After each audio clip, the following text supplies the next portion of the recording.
Diga que bom que você veio à casa do Senhor. Amém?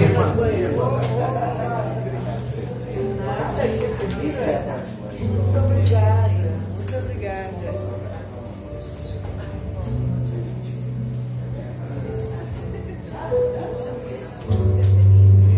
Amém? Cumprimente todo mundo.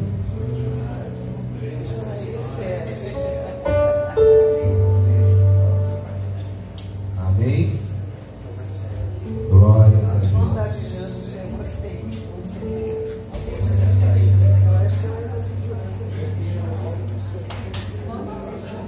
Glória a Deus. Amém?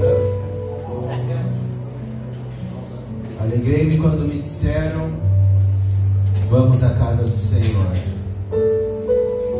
Hoje era para eu ter trazido a palavra semana passada. Eu queria pedir que você se colocar em pé, só para... Eu queria fazer uma oração antes de começar a ministrar. Hoje eu vou falar sobre conhecer a Deus. Só que tudo que eu vou falar aqui sobre conhecer a Deus é uma instrução, é um caminho, é uma teoria. Só que o conhecer a Deus, na verdade, ele passa por uma coisa que eu não posso dar para você, querido. Eu posso te ajudar hoje com os textos que eu vou repartir, eu posso te ajudar hoje com as coisas que eu vou falar, mas o conhecer a Deus, ele tem a ver, antes de tudo, com uma premissa, com algo que é básico, que é desejo de alma. Eu posso hoje, nessa noite, pregar aqui de uma forma poderosa, eu posso hoje falar a língua dos anjos, mas se você não tiver desejo de conhecer a Deus, e a palavra de Deus, ela diz ali em Oséias: conheçamos e prossigamos em conhecer ao Senhor. É sobre isso que eu quero pregar nessa noite. Feche os teus olhos em nome de Jesus.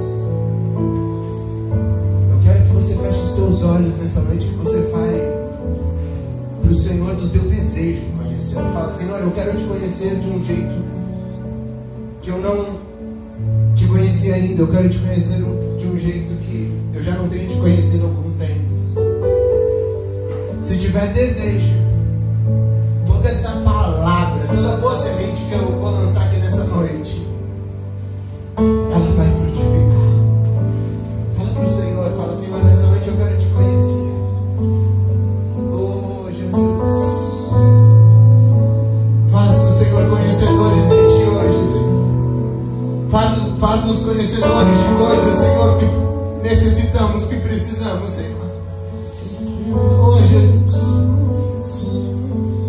eu quero te conhecer, Jesus, eu quero te conhecer.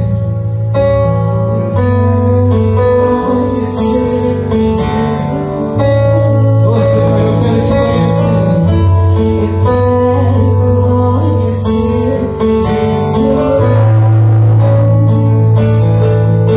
Fala pro Senhor isso.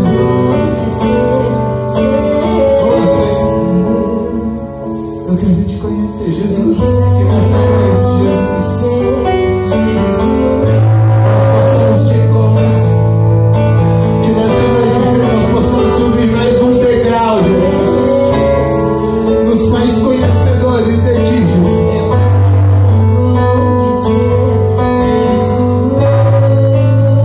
Nos faz conhecedores de Ti, Jesus. Jesus, meu amado.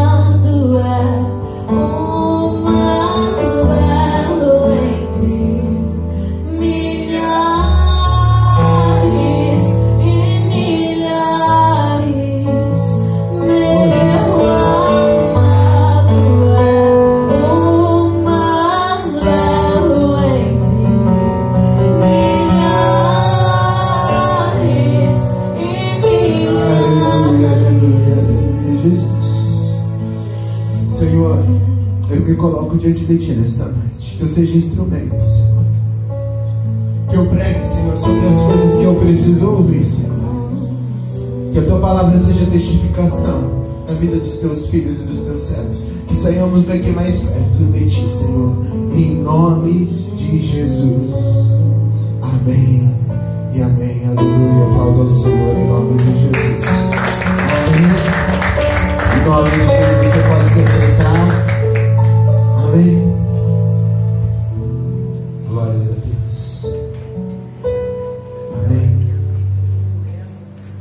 Hoje eu vou pregar sobre conhecimento. Repita assim comigo: conhecimento é luz. Amém? Conhecimento é luz. Em Oséias, a palavra de Deus diz, um texto que a gente sabe de cor: o meu povo, ele padece porque ele falta o quê? Presta atenção, Oséias ele não fala que o povo padece por causa do pecado, apesar de nós precisarmos odiar o pecado. A palavra de Deus não diz que o povo padece por causa do diabo, apesar de nós não gostarmos do diabo. A palavra de Deus não diz que o povo padece por causa do inimigo, ou por causa das batalhas espirituais. A palavra de Deus diz que as pessoas elas falham, as pessoas fraquejam porque falta conhecimento. E toda vez que a gente ouve isso, talvez você tenha vontade de estudar, mas hoje eu não vou falar sobre isso. Eu não vou falar porque existe uma diferença entre conhecimento e informação. E hoje eu quero falar para você sobre conhecer a Jesus. Por quê? Oséias ele continua no capítulo de número 6. Você que trouxe sua Bíblia, Oséias 6 é o único texto que eu vou ler hoje. No verso de número 3. E eu quero que você frise muito bem isso, porque se você entender esse versículo, isso vai mudar o teu conceito sobre conhecer Deus. Oséias 6, 3 diz o seguinte: conheçamos e prossigamos. Vira para a pessoa que está do seu lado e diga assim para ela: prossiga. Repita para ela: prossiga. Conheçamos e prossigamos em conhecer ao Senhor. Oséias 6:3. Conheçamos e prossigamos em conhecer ao Senhor. E por que isso muda o nosso significado de Deus? Muitas vezes nós achamos que conhecemos a Deus e o que conhecemos de Deus é o suficiente. Muitas vezes nós pensamos que conhecemos a Deus e o que sabemos de Deus já está bom. Só que conhecer a Deus é como subir uma escada.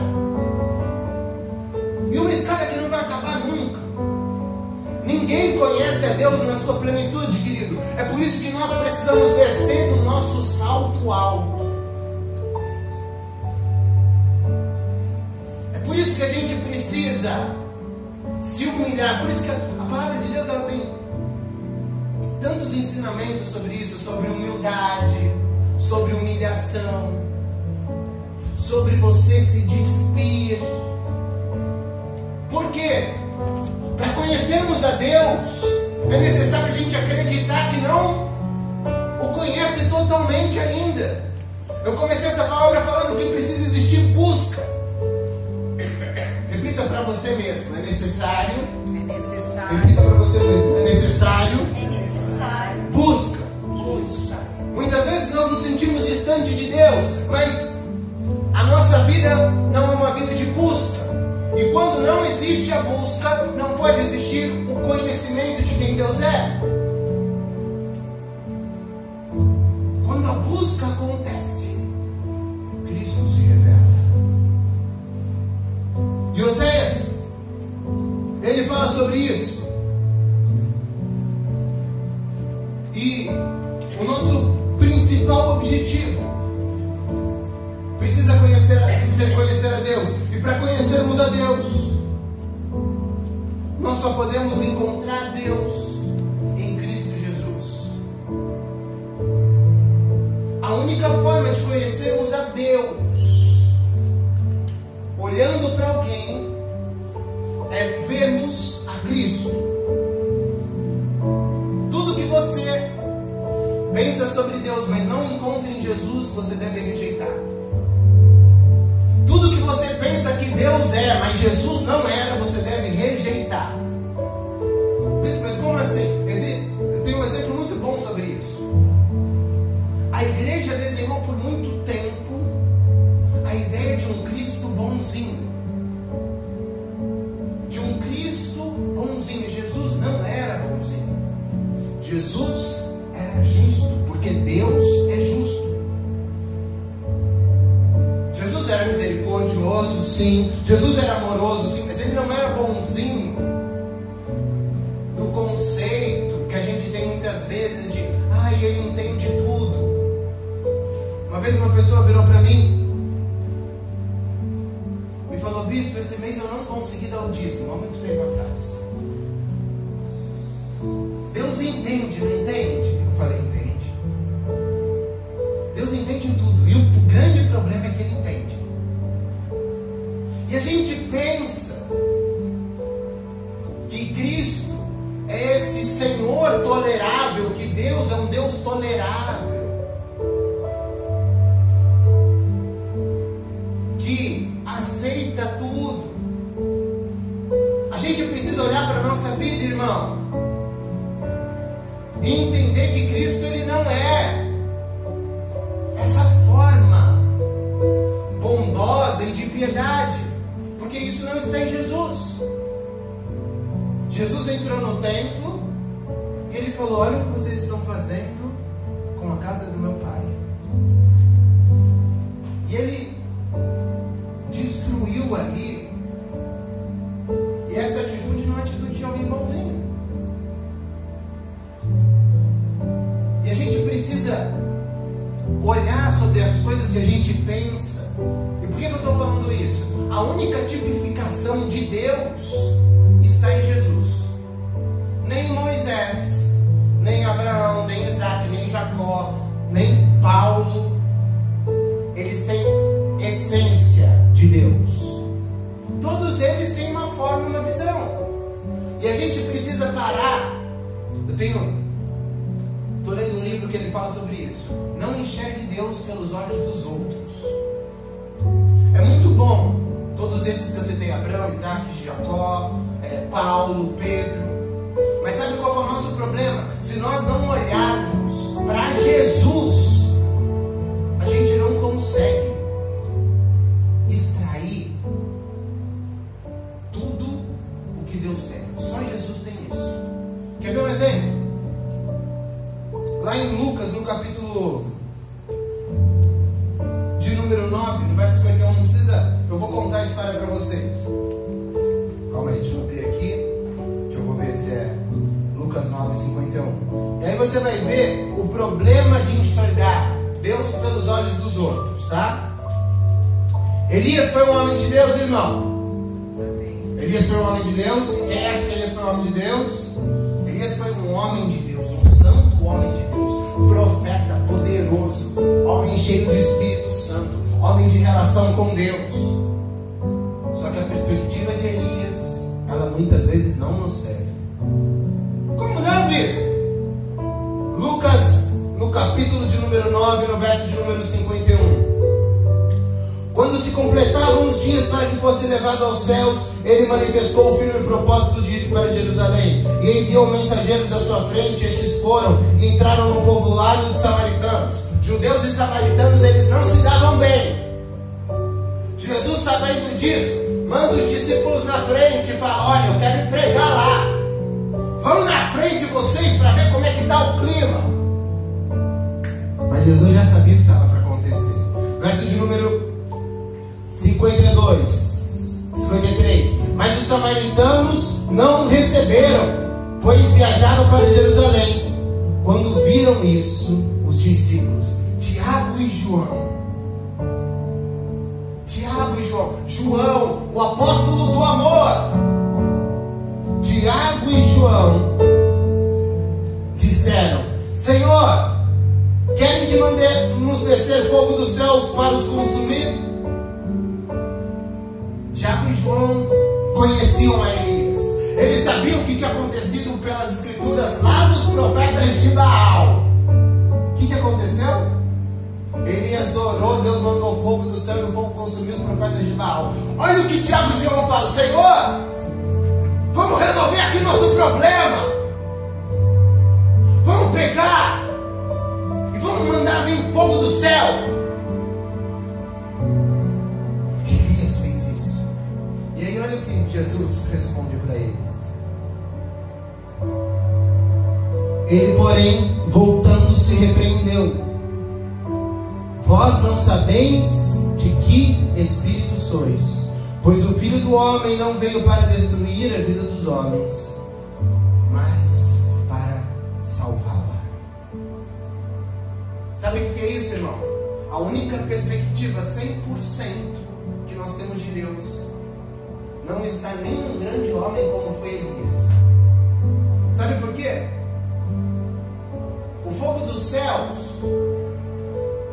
foi algo que serviu para aquele momento, mas que não fazia sentido agora. Esse é um grande erro nosso. A gente quer pegar uma coisa que deu certo, uma fórmula que deu certo e aplicar para tudo. Daqui a pouco eu vou falar sobre isso. Isso é um erro. Mas presta atenção, com a perspectiva de um homem como Elias, muitas vezes não nos serve. E como a gente precisa olhar para Jesus, e como a gente acabou de cantar, buscar conhecê-lo. Porque quando conhecemos a Jesus, nós trazemos luz para a nossa vida. Coloca a mão sobre a tua cabeça e fala assim: Senhor, eu quero trazer luz para a minha vida. Senhor, eu quero trazer luz para os meus pensamentos. Senhor, eu quero trazer luz para a minha casa. Eu quero trazer luz para a minha família. Eu quero profetizar aqui nessa noite. Você vai sair daqui cheio do Espírito Santo de Deus e com o conhecimento do Espírito Santo de Deus, e toda a confusão mental, o cenário contrário vai cair por terra, porque vai ser levantada a luz de Cristo que traz conhecimento, traz esclarecimento para você. Eu profetizo sobre você esta palavra em nome de Jesus. Amém. Muitas vezes o que nos falta é esse conhecimento de saber que horas que é hora de orar para fogo do céu, que hora é hora de amar. Eu falo muito sobre isso. Às vezes a gente pega, eu citei Jesus no templo, né? Que Jesus chegou lá e saiu quebrando tudo no templo, e teve um ataque ali. E aí tem gente que pega essa atitude de Jesus isolado e leva como modo de vida. Não, mas porque você, olha, eu acho que você é muito destemperado. Não, mas Jesus, ele era assim. Irmão, Jesus foi assim em um momento. Jesus agiu assim em uma situação. Não, porque eu vou orar e vai cair fogo do céu, Deus vai levar. Isso serviu para um momento, talvez não sirva para hoje. E Jesus nos dá a sabedoria para que a gente possa saber o que usar, quando usar, qual ferramenta usar. Existem coisas, irmãos, eu sou o maior defensor da atitude. Acorde cedo, trabalhe. Seja o melhor naquilo que você faz. Melhore um pouquinho a cada dia e você vai prosperar. Mas tem coisa, irmão, que não tem como sem oração. Tem coisa que você não vai conseguir fazer pela força do teu braço, é só na oração. Tem coisa que você não vai conseguir acordando 5:30 da manhã. É só o teu joelho no chão. Existem castas que só são quebradas como? Com jejum e como? Oração. E aí, a sabedoria de Cristo em nós nos faz entender quando usar qual arma. Porque esse é um grande problema da igreja.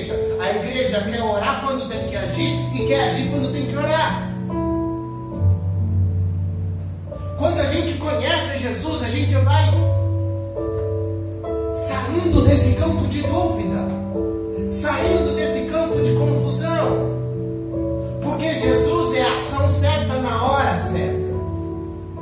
Já viu? Gente que teve uma ação até boa, só que foi a hora errada. Casamento você aprende muito disso, né?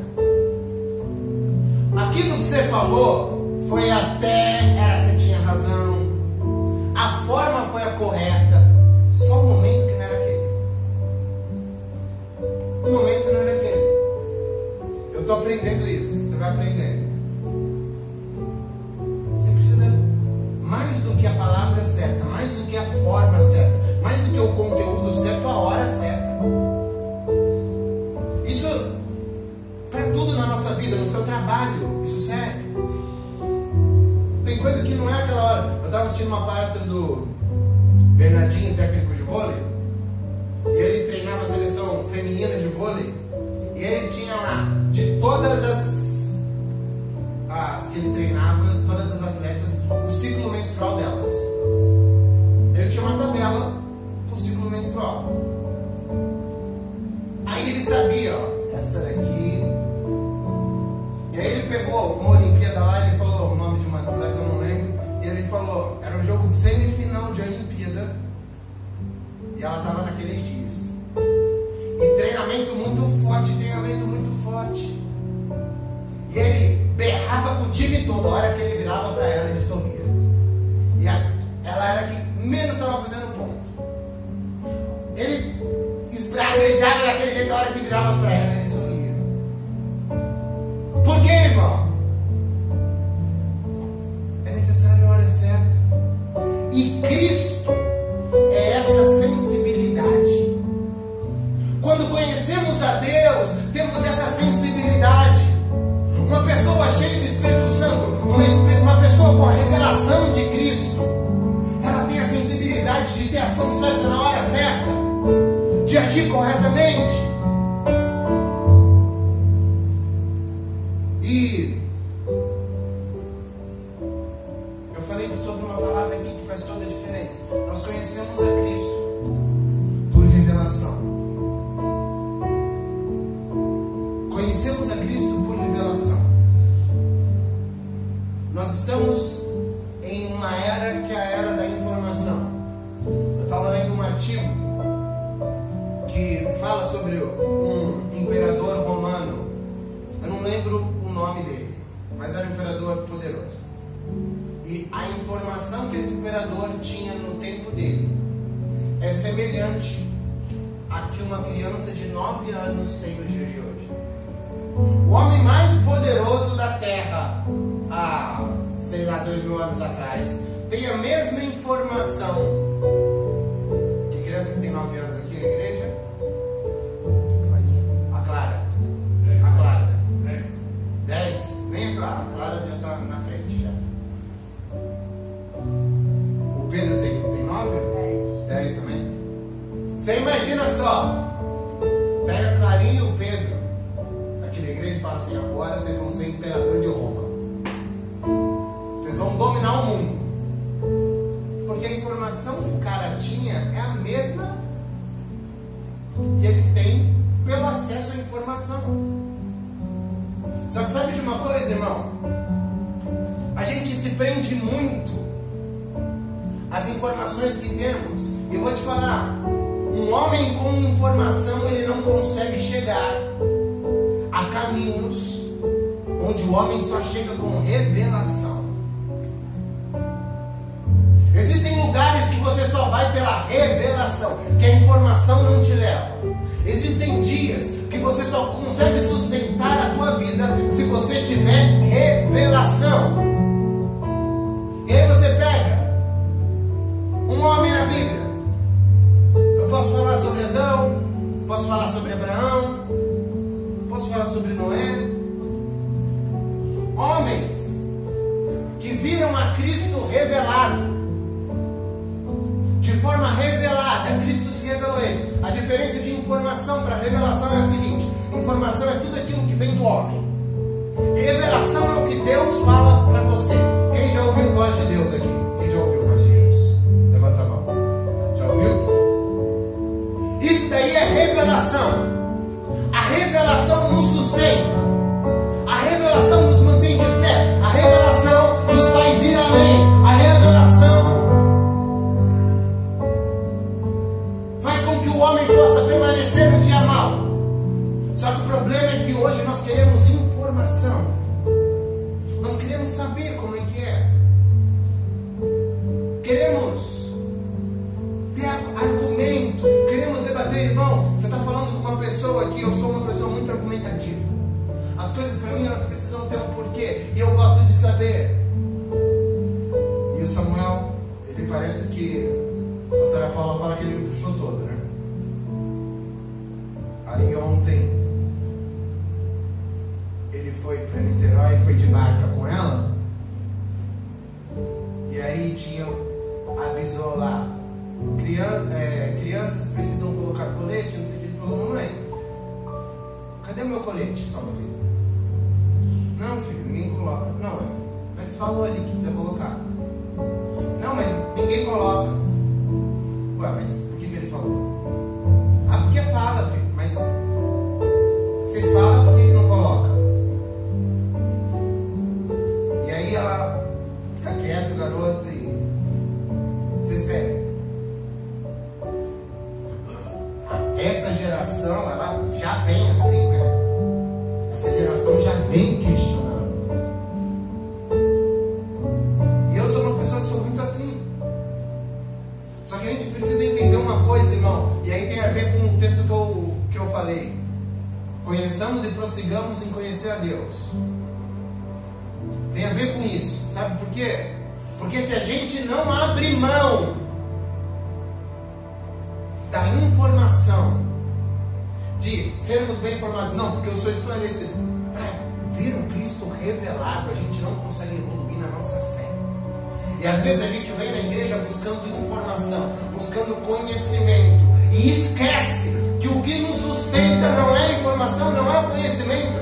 Esquece que o que nos sustenta é a revelação de quem Cristo é. Não é quando ele recebe da parte de Deus, ó, você vai construir uma arca. Não tinha nenhuma informação para ele que fosse suficiente. Não tinha informação suficiente. Vai construir uma arca, não é? Porque vai chover. O que é chuva? Olha, chuva é o resultado de uma composição física. O que é chuva? Como é que vai explicar para Noé? Só que Noé, ele não se apegou à informação. Quando as pessoas passavam, mas não é aqui que é chuva. Talvez ele não se apegou porque ele não tinha informação, porque ele não sabia. Não é se apegou à revelação, se apegou àquilo que Deus falou com ele. E a primeira pergunta que eu quero fazer para você, irmão: o que Deus tem falado com você? Pergunta para a pessoa do seu lado: o que Deus tem falado com você?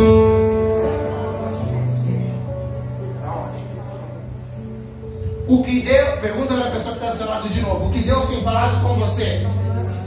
E eu quero que você pense, irmão, na resposta dessa pergunta. Sabe por quê? Nós estamos acostumados a levar as nossas vidas sem ouvir Deus falando conosco. Bispo, Deus não falou nada. Tem alguma coisa de errado. Tem alguma coisa de errado. E não é com Deus, é com você. Quando eu não consigo ouvir a voz de Deus,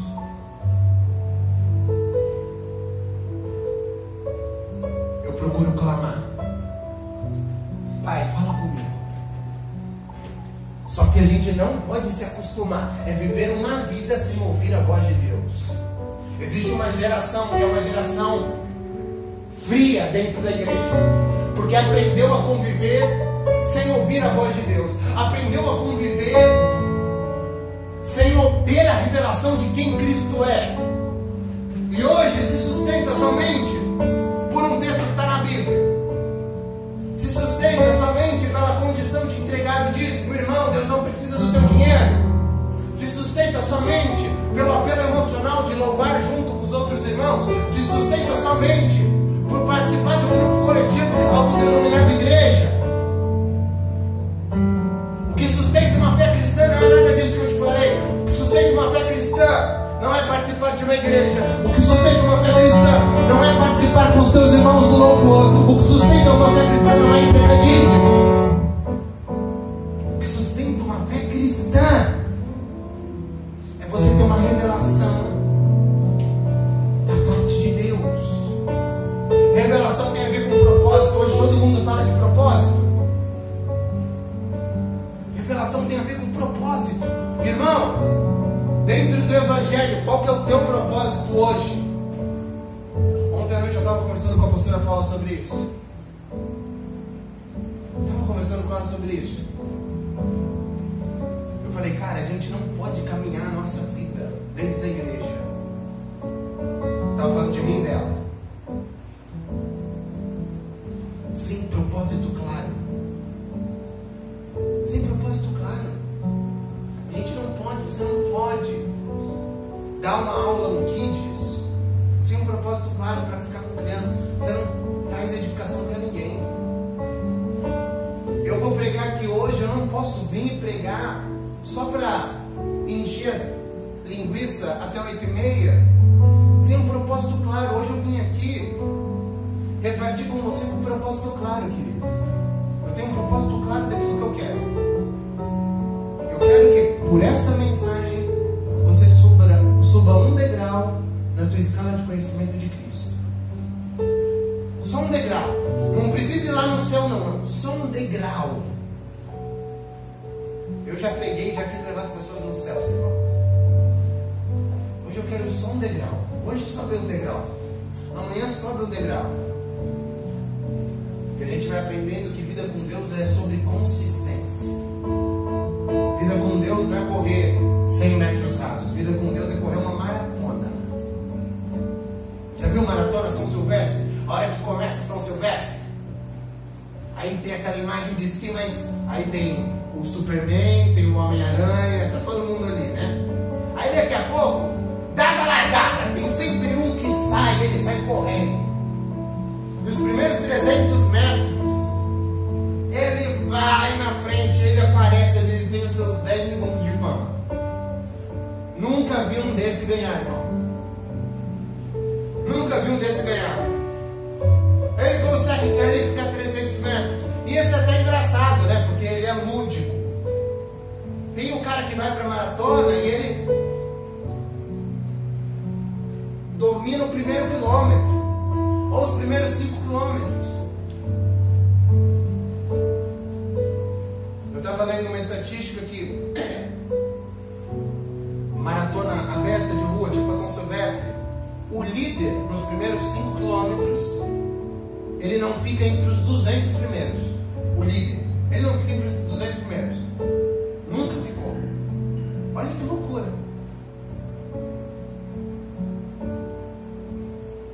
Vida com Deus é uma maratona, irmão. Não adianta você querer ir para o céu, não adianta você querer conhecer toda a parte de Deus hoje. Sobe um degrauzinho. Só consistência. Vida com Deus não é sobre o que você faz no domingo, é sobre o que você faz na segunda. É sobre o que você vai fazer na terça-feira. É sobre o que você vai fazer na quarta, na quinta, na sexta. Meu pai contou uma história de um culto que ele estava. E perguntaram: o que você faria se você soubesse que Jesus voltaria amanhã? Era um culto, pai? Era um adolescente. Era uma reunião de adolescente. E aí adolescente cheio de... E eu ia sair, eu ia pregar na praça pública. Naquela época eu já tinha esse já. Eu ia sair, eu ia pregar na praça pública. Eu ia alugar um carro, eu ia botar um alto-falante no meu carro e eu ia sair pregando. E meu pai levantou e falou assim: eu ia pregar pro meu pai aceitar Jesus. E aí tinha uma velhinha lá na reunião. Já estava errada já, né? Velhinha na reunião de adolescente. Aí tinha uma velhinha na reunião, perguntaram para ela falou assim: eu vou fazer o que eu faço todo dia. E aí os sábios, aos 18 anos de idade, falaram assim: que velha doida. Aí ela fala: eu vivo todos os dias da minha vida como se Cristo fosse constante. Sabe qual é o nome disso? Consistência. Um degrauzinho. Sobe um degrauzinho por dia. Na nossa vida com Deus, a gente precisa subir um degrauzinho. Porque Oséias ele fala: conheçamos e prossigamos. Só conhecer, irmão, não é o suficiente, é necessário prosseguir. E aonde a gente tem falhado? A gente tem falhado no prosseguir.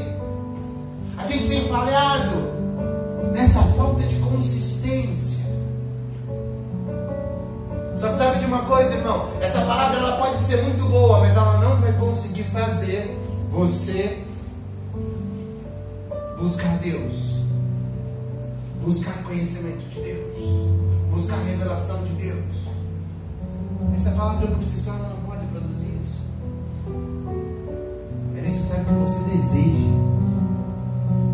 E aí eu perguntei, né? O que Deus tem falado com você? O que Deus tem falado com você? Deus falou com Noé: Noé, constrói uma arca. Deus falou com Abraão: Abraão, pega o teu filho, teu único filho, a quem tu ama, vai lá e sacrifica. Deus falou com Samuel. Deus falou com Ana: Ana, vai lá e entrega teu filho Samuel. Deus falou com um monte de homens. Todos esses homens tiveram uma revelação. Qual que é a tua revelação, irmão? Qual que é a tua revelação? Quem canta aqui na igreja, quem louva, quem prega, quem dá aula para as crianças, precisa fazer isso debaixo de uma revelação. Precisa fazer isso com um propósito. Agora, irmão, isso não é só para quem está na igreja, não. Como pai, como mãe, qual que é a revelação que Deus te deu? Qual é a revelação que Deus te deu? Na tua vida profissional, qual que é a revelação que você tem? O que Deus falou com você? E eu quero que você desperte nessa noite, irmão.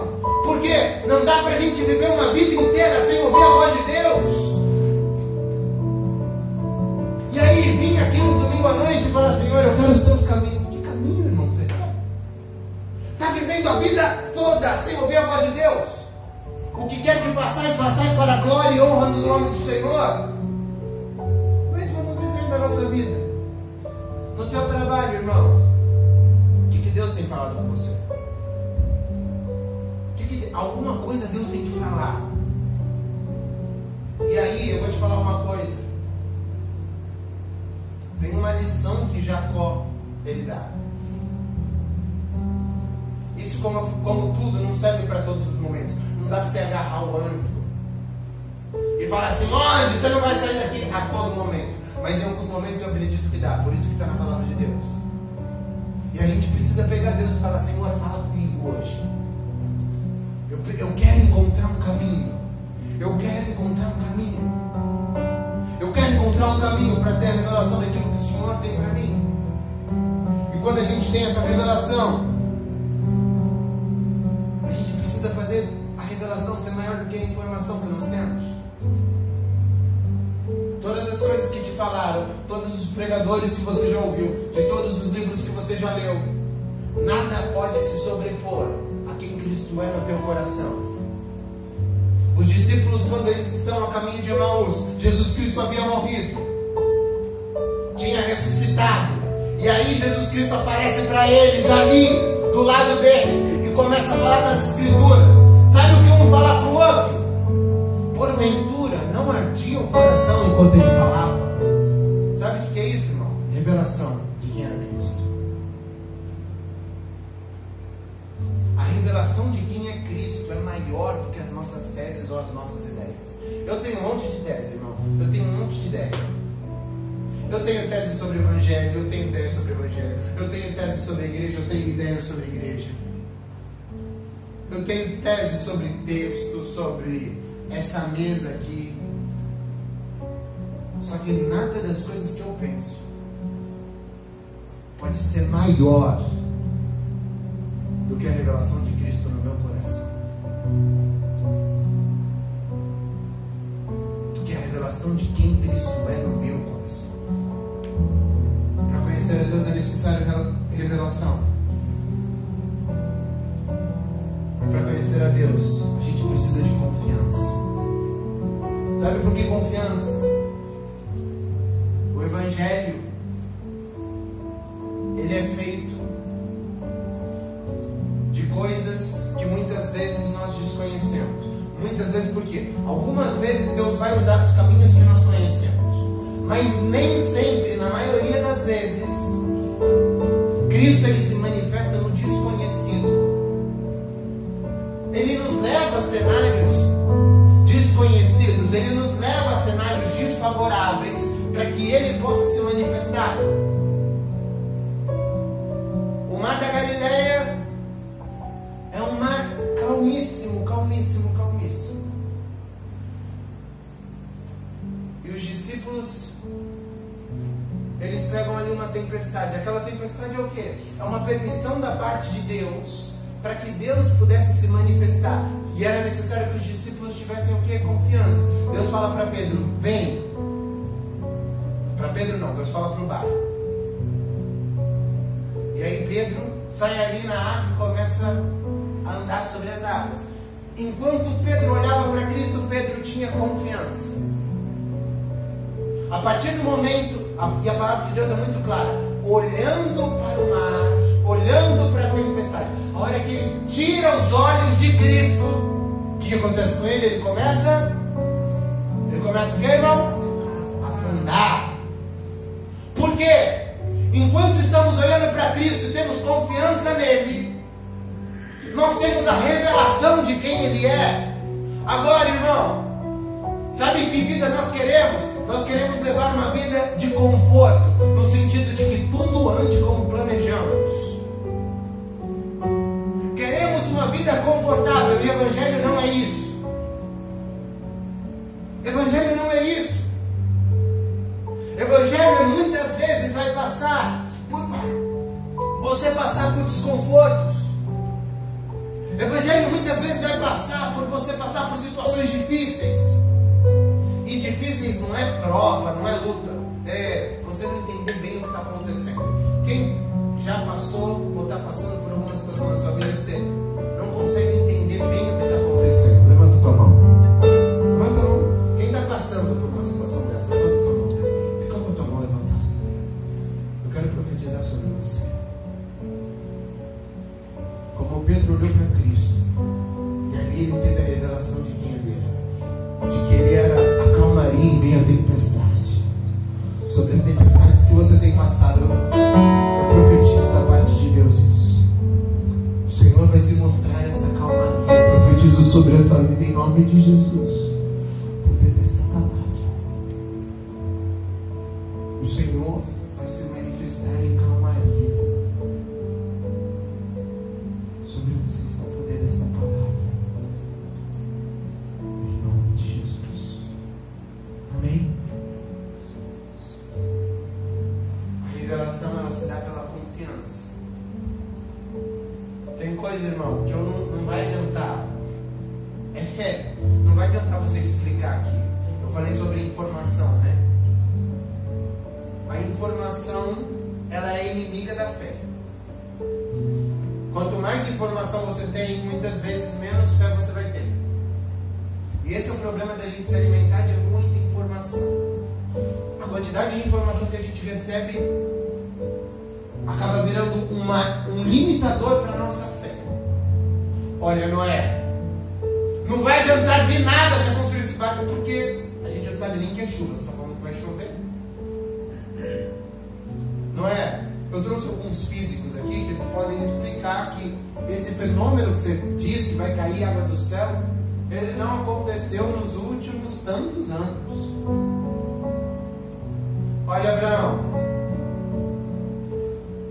foi difícil de você ter um filho. Você vai pegar e vai oferecer o teu filho. A probabilidade de você não ter outro filho é grande. Você vai ficar sem descendência na terra. Ana, calma aí, não tem sentido isso. Você vai lá no templo, chora que nem uma bêbada, doida, para Deus te dar um filho. Deus te dá um filho, você pega e você vai levar o menino para o templo? Ana, acorda.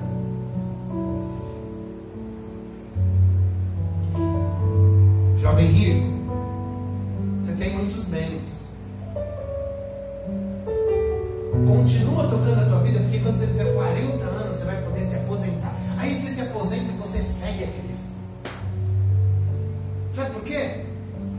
40 anos, você bota tudo na renda fixa, vai render um salário aí de 100 mil para você, com toda mordomia, e aí você vai poder viver esse evangelho de Jesus, disse o consultor financeiro do Jovem Rico. Só não deu tempo, irmão.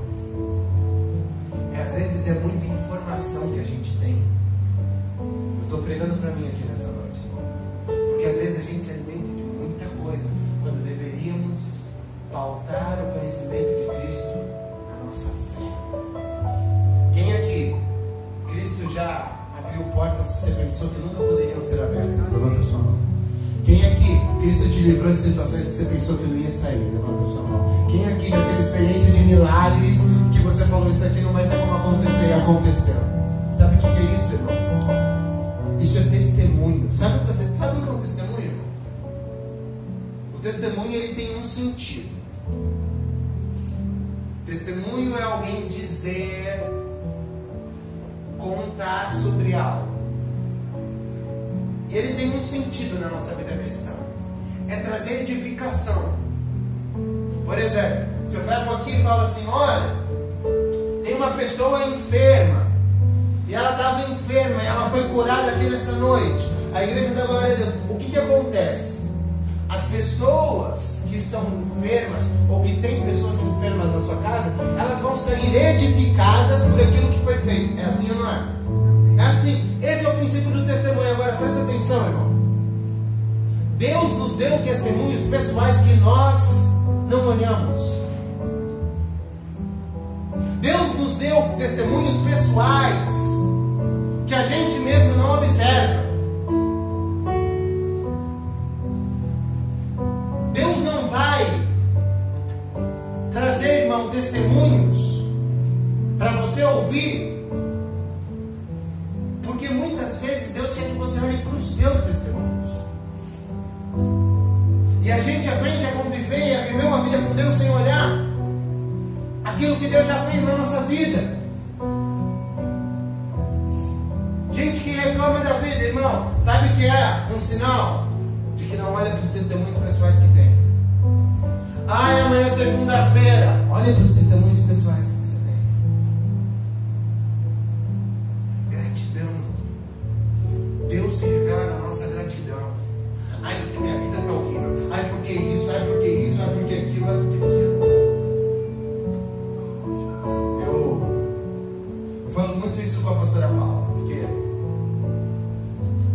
depois que você tem filho, tudo muda, né? Muda muita coisa na nossa vida. E a mãe, ela fica naquela atribulação, com um monte de coisa para ver, com um monte de coisa para resolver, e isso e aquilo, e tem as coisas de casa, tem marido para cuidar. E a vida do marido não deveria, mas ela é mais confortável.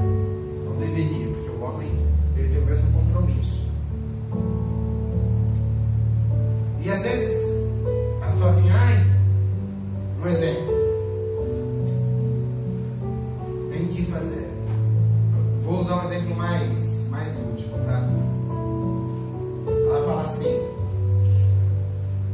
cara, você deixou a tampa da privada abaixada na hora de fazer xixi.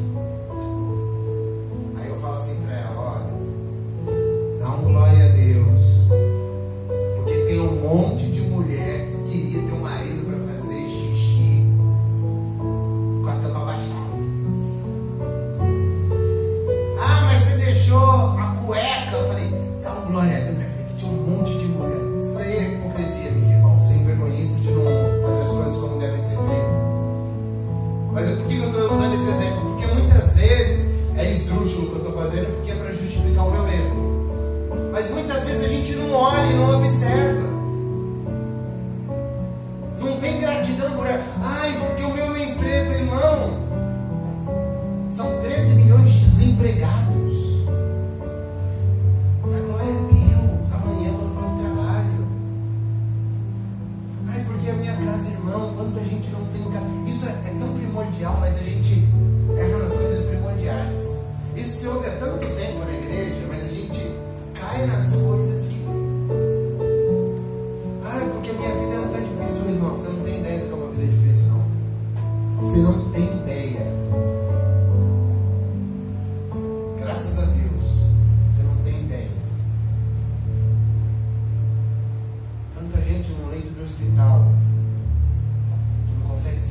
pessoas maduras sobre como a gente vê Cristo em todas as coisas.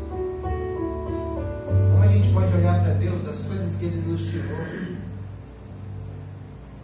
das coisas que Deus nos livrou, das coisas que Deus já fez. Eu olho para o meu filho, eu lembro de quando ele ficou internado, quando ele tinha 5 para 6 meses ele ficou internado. Foi num domingo, a igreja estava lá no hotel ainda. Não sei quem, lembra, mãe? Lembra do dia? No hospital. E aí a gente saiu 4 horas da tarde para ir para o hospital, porque ele estava com febre, a febre não baixava. Eu sempre sou contra levar para emergência, mas ele levei, foi para o hospital, chegou no hospital, aí faz um exame, ele pede outro exame, quando dá 11 horas, 10 horas, 9 horas da noite, a mulher falou, ó, seu filho vai ter que ficar internado. E aí meu coração veio na boca. E aí tinha que colocar um acesso nele aqui. Mas você imagina, uma criança de 6 meses, colocar um acesso. O acesso tinha que ficar nele 4 dias para dar medicação, antibiótico. Caramba! E aí a gente começa a olhar para tanta coisa. Olha para tanta coisa e a gente acaba se esquecendo das coisas que Deus já nos livrou. Acaba se esquecendo das coisas que Deus já nos livrou. Irmão, não esqueça dos testemunhos que Deus Ele te deu. Nesse hospital que meu filho ficou internado, 1 ano e pouco depois, eu fui orar por uma pessoa, uma garota da minha idade, que eu já não via há mais de 1 ano. Ela era uma garota magra, baixinha. Ela pesava 56 quilos quando eu vi. E quando eu fui ver de novo, ela estava naquele mesmo hospital que meu filho foi internado, ela estava pesando 26 quilos. Eu acho que você não tem ideia do que uma pessoa pesa 26 quilos.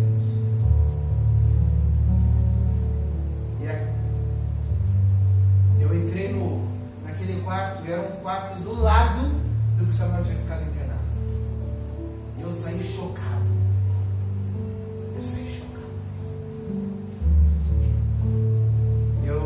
A hora que eu entrei no carro, eu agradeci a Deus, eu falei, Senhor, obrigado pelas coisas que o Senhor me livrou. Obrigado pelas coisas que o Senhor me livrou. A garota teve um câncer, descobriu um câncer, já estava em estado terminal. A revelação de Cristo, ela vem quando a gente reconhece os nossos testemunhos. Feche os teus olhos por um instante. Eu sempre falo que fechar os olhos é você olhar para dentro de si. Eu sempre falo que fechar os olhos é você olhar para dentro de você. Eu quero que você olhe. Eu quero que você olhe para as coisas que Deus já te fez passar. Quero que você olhe para os dias mais difíceis da tua vida, que você pensou que não fosse passar. Eu quero falar dos choros mais amargos.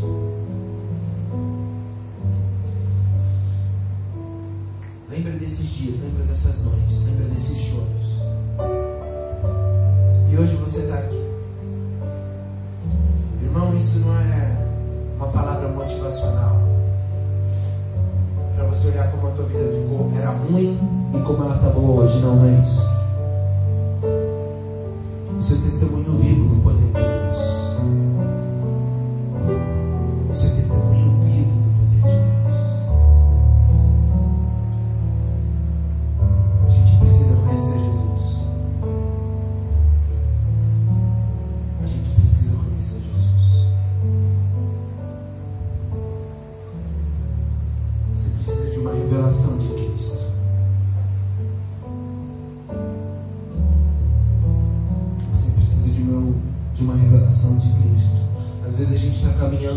as nossas vidas, fazendo escolhas, tomando decisões, meu Deus, sem ter ouvido a voz de Deus.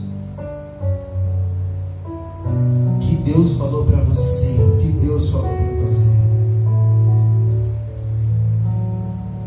Espírito Santo de Deus, fala conosco aqui nessa noite, Jesus. Fala conosco aqui nessa noite, Jesus. Fala com os teus filhos aqui, Jesus. Fala com os teus filhos de forma poderosa, Jesus. Pessoas vão receber revelações aqui nessa noite sobre a sua família. Pessoas vão receber revelações aqui nesta noite sobre o seu futuro. A revelação vai se manifestar em forma da voz de Deus, eu creio. A revelação vai se manifestar na forma da voz de Deus, eu creio.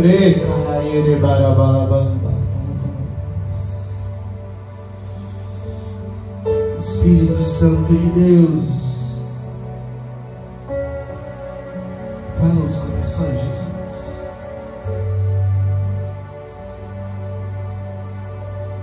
Oh Senhor, eu não te deixarei até que o Senhor fale comigo. Eu vou ficar aqui, Senhor, clamando pela tua voz. Eu vou ficar aqui clamando para ouvir tua voz, Jesus. Senhor, o que eu estou pedindo é a tua voz. O que eu estou pedindo é o teu propósito. O que eu estou pedindo é o teu sinal. Com interesse de coração, com verdade de coração. Por isso, fala comigo hoje. Pede isso para o Senhor. Vamos todos nos colocar em nome de Jesus. Vamos todos nos colocar em pé. Eu normalmente tenho pregado, tenho falado para você refletir e levar essa palavra para sua casa, mas hoje eu quero que você exercite isso. Eu quero que você peça para ouvir a voz de Deus hoje. Eu quero que você peça para ouvir Deus falando. Eu quero que você peça para ouvir Deus falando. Aonde você precisa de revelação da parte de Deus? Aonde você precisa ouvir a voz de Deus? Aonde você entrou aqui caminhando sem ouvir a voz de Deus? Eu quero profetizar sobre você aqui nessa noite. Eu quero profetizar sobre mim nessa noite. Nós somos uma igreja viva, que oramos e Deus fala conosco.